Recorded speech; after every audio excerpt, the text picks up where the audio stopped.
Delhi police के पूर्व CP SN Srivastava से बातचीत के पिछले वीडियो में आपने जाना था कि दिल्ली की वो दो कौन सी घटनाएं हैं जो रिटायर होने के बाद भी एसएन श्रीवास्तव को याद आती हैं। यही नहीं, आपने एसएन श्रीवास्तव से दिल्ली की ट्रैफिक के बारे में भी अहम सुझाव सुने थे। इस वीडियो में एसएन श्रीवास्तव से बातचीत के दूसरे एपिसोड में हम जानेंगे कि जम्मू कश्मीर में जब सीआरपीएफ ने एसएन श्रीवास्तव को उस समय कमान दी थी जब वहां केवल आतंकवादी घटना ही नहीं बल्कि पत्थरबाजी भी चरम पर थी और लोकल पॉलिटिशियन भी देश विरोधी गतिविधियों में लगे हुए थे। इस अनुभव को जानेंगे, इसलिए इस वीडियो में बने रहिए। और आपने पिछले एपिसोड को ना देखा हो तो वीडियो के डिस्क्रिप्शन में पिछले एपिसोड का लिंक है। सर, अब हम जम्मू कश्मीर चलते हैं और आपके रहते समय उस समय स्टोन बेल्टिंग से लेकर आतंकवादी गतिविधियों तक, यहाँ तक कि जो ये हवाला ट्रेडिंग है जिसमें बहुत बड़े बड़े लोग राजनीतिक थे, इन्वॉल्व थे, उन सब को कंट्रोल करने की जिम्मेवारी आपको और सैनिक बल सीआरपीएफ की तरफ से वहाँ पर मिली थी। आप वहाँ एडीजी थे और बहुत लंबे अरसे तक रहे।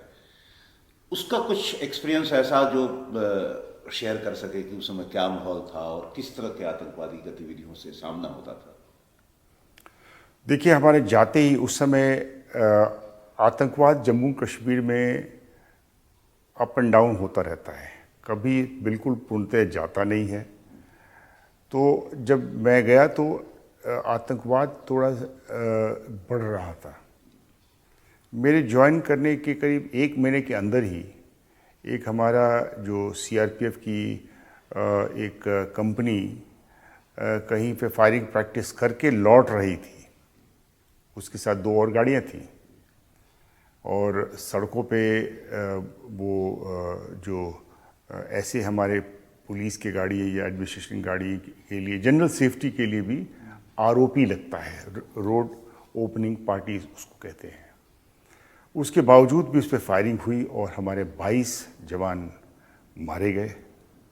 और मुझे जहाँ तक सही याद है मुझे तो करीब 11 और को जख्म हुआ उनको, और वो सारे गोली के से जख्म हुए थे। तो एक बहुत बड़ा वो चुनौती था। उसके बाद हम लोगों ने किस प्रकार से आरओपी को और मजबूत बनाए, उस पर काफ़ी प्रयास किया और उसका परिणाम है कि अगले एक साल तक जो घटनाएं थीं वो पहले जो होती थी उसकी 20% पे आ गया। जहाँ 100% होता था उसे 20% पे आ गया।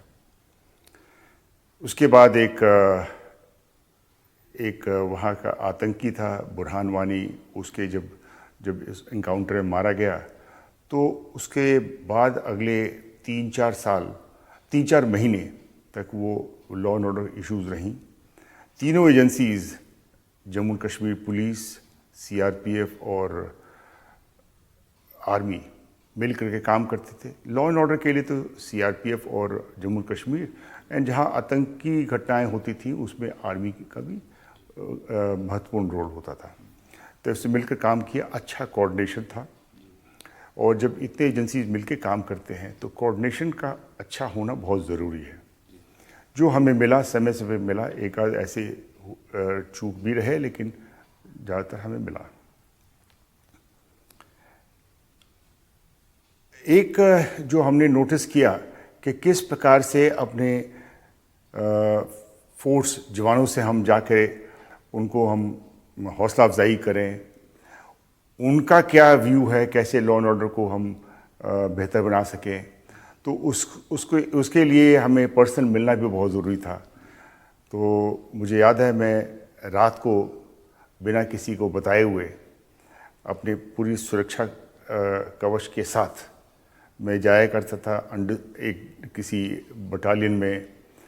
वहाँ पे आसपास के बटालियन कमांडर्स भी आते थे और उनसे बातचीत करके फिर लौट आता था सुबह से पहले। तो इस प्रकार की रही। एक साल के बाद जब ये दौर ख़त्म हुआ तो आपको मालूम होगा एक उरी कांड हुआ था आर्मी कैंप में। जैसे हुआ तो हमें समझ में आ गया कि अब वो लॉ एंड ऑर्डर का समय ख़त्म हुआ है, अब आतंकवाद शुरू होगा। मैंने सभी कमांडरों को बुलाया और मीटिंग करी श्रीनगर में, और मैंने कहा कि देखो, आप लोग इंतज़ार कर चाहते हो कि आतंकवादियों को से मुठभेड़ और उनके बारे में इंटेलिजेंस चाहते हो। मैंने कहा कि हमारे पास इंटेलिजेंस है, वो आपके कैंप पे आएंगे, आपको कहीं जाने की ज़रूरत नहीं है, आप वहाँ उसको हैंडल करो। मेरी बात में कितनी सच्चाई थी। ऐसे ही संभल में एक 4 आतंकवादी कैंप में घुसने की कोशिश कर रहे थे। हमारे मुस्तैद बिल्कुल बहादुर जवान उन्होंने नोटिस किया और 4 के 4 वहीं पे ढेर हो गए। तो कैंप की सिक्योरिटी, किस प्रकार से लॉ एंड ऑर्डर को फेस करा जाए, बिकॉज कहीं भी ऐसा नहीं होना चाहिए कि आप कम हो जाएं, संख्या आपकी कम हो जाएगी तो उस समय आप बल प्रयोग ज़्यादा करेंगे, आप फायरिंग पे ज़्यादा, यानी आप जब असेस करते हैं कि आप कमज़ोर पड़ रहे हैं तो आप फायरिंग का इस्तेमाल करेंगे। और मैं नहीं चाहता था कि फायरिंग हो, क्योंकि फायरिंग होगा तो और भी आतंक घटनाएं, खासकर जो पब्लिक पे फायरिंग जो है वो ठीक नहीं होगा, उससे ज़्यादा यानी पब्लिक प्रोटेस्ट और भी बढ़ेंगी। तो बिना वो किए हुए हम किस प्रकार से पब्लिक प्रोटेस्ट को रोकें, तो इस तरह से उनसे बार बार हमारी आदान प्रदान होता था अपने हमारे जवानों के साथ। और कुल मिलाकर के हमें मुझे काफ़ी खुशी है कि हमने both law and order front पे और टेररिस्ट फ्रंट पे हमने काफ़ी सक्सेस मिला। सर, एक वहाँ पे आपने एक कोई स्पेशल टाइप का कारतूस या बुलेट प्रूफ जैकेट इंट्रोड्यूस किया था, उसकी क्या कहानी? जो कारतूस कह रहे हैं वो पेलेट गन्स। जी। पेलेट गन्स ऐसा है कि उससे कोई अगर नज़दीक से अगर उसको नहीं चलाएं तो किसी की जान नहीं जाएगी, किसी का डेथ नहीं हुआ है। वो लॉ एंड ऑर्डर के लिए बहुत ही पोटेंट फोर्स है। जब कोई भीड़ इतनी बेकाबू हो जाए और बात मानने को तैयार ना हो तो तभी हम उसको इस्तेमाल करते थे। उससे छर्रा निकलता था जो कि 10 फुट के 50 मीटर पे 10 फुट के दायरे में वो जो भी आता था उसको वो पेलेट लगता था, और पेलेट लगने से इतनी उसको जलन होती थी कि वहाँ पे मौके पे रह नहीं सकता था, उसको जा कर के घर भागना पड़ता। तो उसको ऐसे ही जब स्थिति देखा जाता था कि जहाँ भीड़ बेकाबू है और उसका चलाना बहुत ज़रूरी है, तो हम लोग इस्तेमाल करते रहे। इसको कैसे लॉन्च करने का आइडिया आया था सर? हमारे पास था और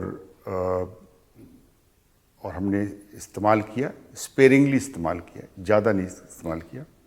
और एक और मैं आपको बताऊं, इसी पे एक पॉलिटिकल एक तरीके से मैंने कहा, मैं जब कह रहा हूँ पॉलिटिकल, दैट मीन्स कि जो वहाँ के जो लोकल पॉलिटिकल पार्टी जो अपोजिशन में थे उनका था कि ये इस्तेमाल करके आप उसको जो लोग हैं उनको बहुत ही नुकसान कर रहे हैं, उनके आँख में अगर पड़ जाए तो अंधा हो सकता है, इस प्रकार की बात हुई थी। बट हमने ध्यान दे करके जब भी हमने इस्तेमाल किया वो पैरों में मारते थे। तो ये थे हमारे साथ दिल्ली के पूर्व सीपी एसएन श्रीवास्तव, और उनसे बातचीत का सिलसिला अगले वीडियो में भी जारी रहेगा। अगले वीडियो में जानेंगे कुछ और अनसुनी बातें। तो इस चैनल के साथ बने रहने के लिए चैनल को जल्दी से सब्सक्राइब कर लीजिए। नमस्कार।